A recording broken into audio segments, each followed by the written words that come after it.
Hi, this is Chloe here at Inner Whispers. Today I'm going to be doing a 3-card reading with the Dark Fairytale Tarot by Raphael de Angelis, published by Scarabeo. So once again, I will do a 3-card draw.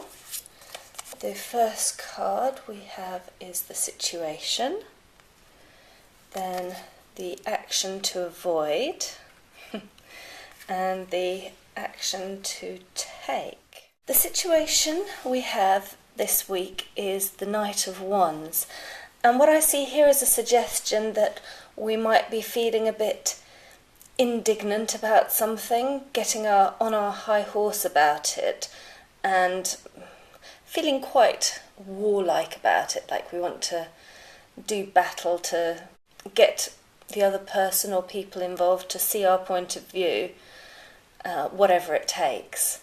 In terms of the action to avoid, the Ten of Swords suggests that we really shouldn't throw out the baby with the bathwater, so to speak. If this situation involves a relationship, then it's certainly saying, don't just end everything because at the moment you're feeling like things aren't working out. That's a little bit of an extreme position to take. And if it's something to do with work, for example, once again, it's don't give up on the project. You need to see what you can do about it.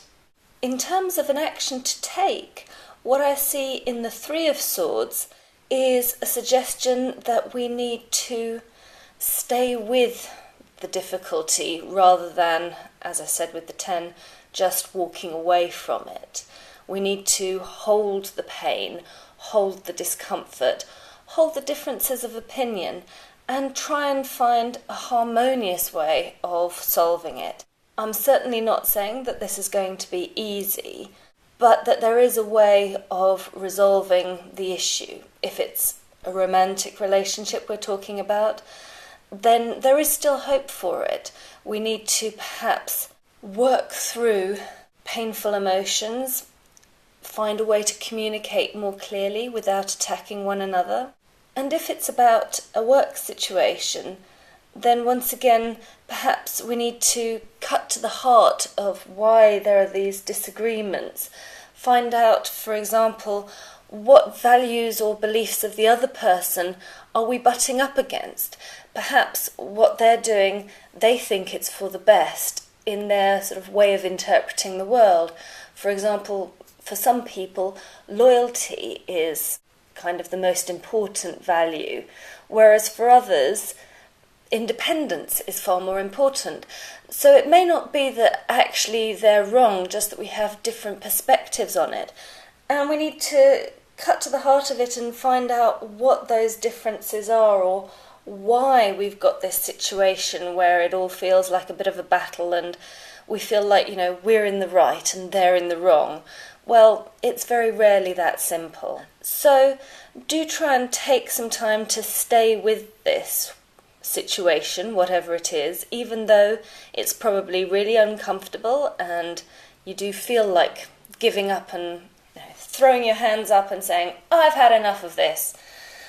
But there is something worthwhile still here if you can hold on to it and work through, find out what it is that the other person is really trying to communicate, and you also try to communicate in a way that's perhaps less attacking and more open, to find a harmonious way of trying to resolve this.